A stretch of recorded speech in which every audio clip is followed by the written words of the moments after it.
back to Giants Latest. Hope you're all surviving the heat wave. Let's talk about the tight ends today because Tight End University kicks off, and it's basically a 3-day camp that was created by Greg Olsen, George Kittle, and Travis Kelce. And they bring a bunch of tight ends together for an immersive 3-day program. And basically, what they do over the course of the 3 days is they do film study, on field drills, recovery, rehab, and more. And then a big part of it, the reason why they started it, is to get the attendees to be able to bond, collaborate, and just learn among their peers. So I think it's great. The Giants have had multiple players go over the last few years. It was only started in 2021, so it's relatively new, but the Giants players that have gone over the years have spoken very highly of it. So I think it's beneficial. And look, it's the offseason now. So the only things that I want to see from the players outside of them relaxing and doing whatever they're doing is number one, not getting in trouble, number two, not getting injured, and number three, staying involved in football. So if that means going to tight end camp, I think it's great. So the Giants actually have 4 tight ends that are there this week. They have Theo Johnson, Daniel Bellinger, Thomas Fidoni II, and Chris Manhertz. So because of that, what I wanted to do is go through and talk about them this year, because I think there's just been some question marks around the Giants tight end position as a whole, especially since Brian Daboll has been here, because I think the hope from a lot of us was, knowing Brian Daboll's history, the types of offense that he runs, that the tight end was going to be a very big part of this offense. And, it's interesting because Joe Shane drafted Daniel Bellinger. So he was his first draft with the Giants, and he had a really great rookie year. He played a lot. I can't remember. I'll pull up his stats for a second. I have Theo Johnson stats pulled up. But, his role has decreased significantly over the last couple of years. And I think part of it is because the offensive line has been so bad. But a big part of it is also just because the Giants have brought in other tight ends, and it seems they've gotten more playing time. So when we talk about, what Daniel Bellinger's role is going to look like this year, I think it's a little hard to predict. So let's go through his stats for a second, because his rookie year in 2022 with the Giants, he had 30 receptions for 268 yards and 2 touchdowns. In 2023, he had 25 receptions for 255 yards. So, only a little bit worse than 2022, no touchdowns. And then last year, he only had 14 receptions for 125 yards. Now, Bellinger has dealt with some injuries with the Giants. He had that freak eye injury and then a couple other things over the years. But, I always thought that the idea of bringing someone like him in was that he was going to be kind of used as a dual threat, in the sense that he was going to be used as a pass catcher and he was also going to be used as a blocker. Now, because the offensive line has been so bad, him and Chris Manhertz the last year or two have really been focused on blocking. And last year they got Theo Johnson involved in that a little bit. But, I think it's hard to predict what we're going to see from Bellinger this year. And, what I want to see from the tight ends is both of those things, right? They have the capability of blocking, but they're also able to be a pass catcher. Every single one of these tight ends is over 6 feet tall. Theo, I think, is 6'6", and Bellinger, I think, is 6'4". So you're looking at guys who are really big targets who should be a perfect option for whoever the Giants quarterback is to make plays. The fact that they have the size and the length and the good arms, like, those are all things that should be used to their advantage. So I think it's been kind of frustrating that we haven't really been able to see that from Bellinger specifically. So I'm curious what we're going to see from him this year. It's the last year in his contract with the Giants. Obviously, he's fighting for a future contract, whether it's with the Giants or not. But, I don't know how much we're going to see of him, knowing that they brought in Theo Johnson and that they also drafted Thomas Fidoni. So I think what I would like to see out of Belly this year is I would like to see him and Theo split these snaps from a pass catcher perspective and let Chris Manhertz be the blocker. I think he's the best blocker out of the 3 of them.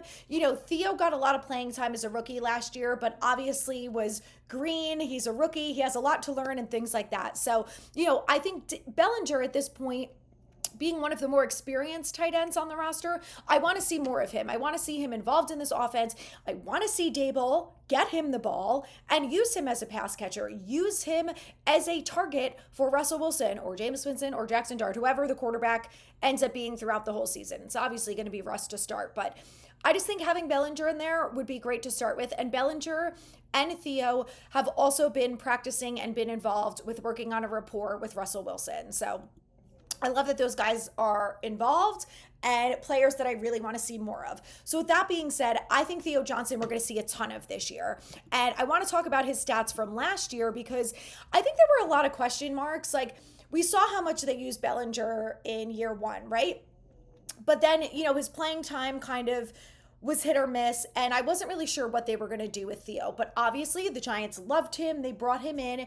Last year, he had 29 receptions for 331 yards, which is almost identical to what Daniel Bellinger had his rookie year, which is pretty amazing.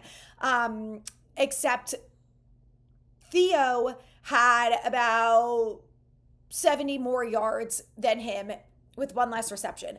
But I mean, listen, guys, we know that the touchdowns were such an issue with this team last year. He only had one touchdown in 12 games before he suffered that foot injury.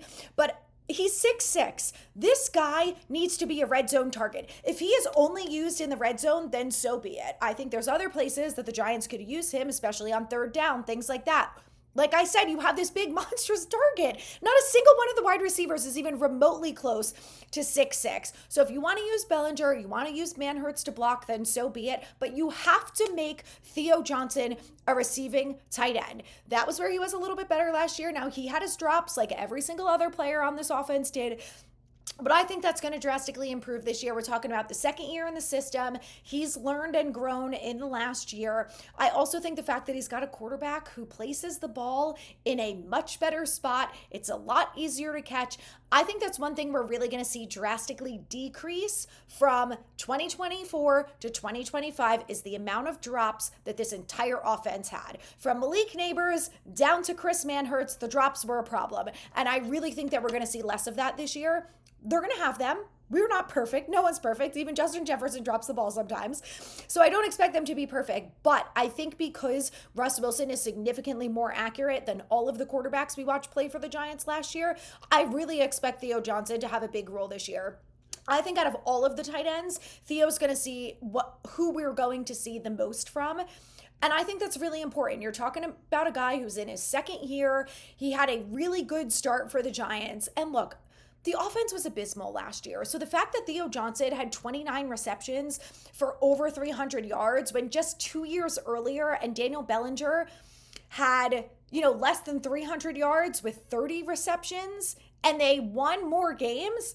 I don't know. This offense has been atrocious. We all know that. But I really think that Theo is going to be a breakout player and someone for us to watch this year because he's one of the players that I expect to see a lot more of and that I expect to see make more plays. I just think a lot of the times last year he wasn't put in a position to succeed. Like if you go back and watch the tape, and I'm going to do this throughout the summer, some of the throws that went his way, the guy is 6'6". They're like a foot over his head. Like at some point, you have to say the guys on the roster are talented and they're good. They need a quarterback who can get them to ball. And I hope I'm not like really overstating and overconfidence in what Russell Wilson can do, but I really believe that this team has been so held back by the quarterback, at least the last 2 years, because whether Daniel Jones was on the field or not, the backup quarterbacks were still not that great from a talent perspective.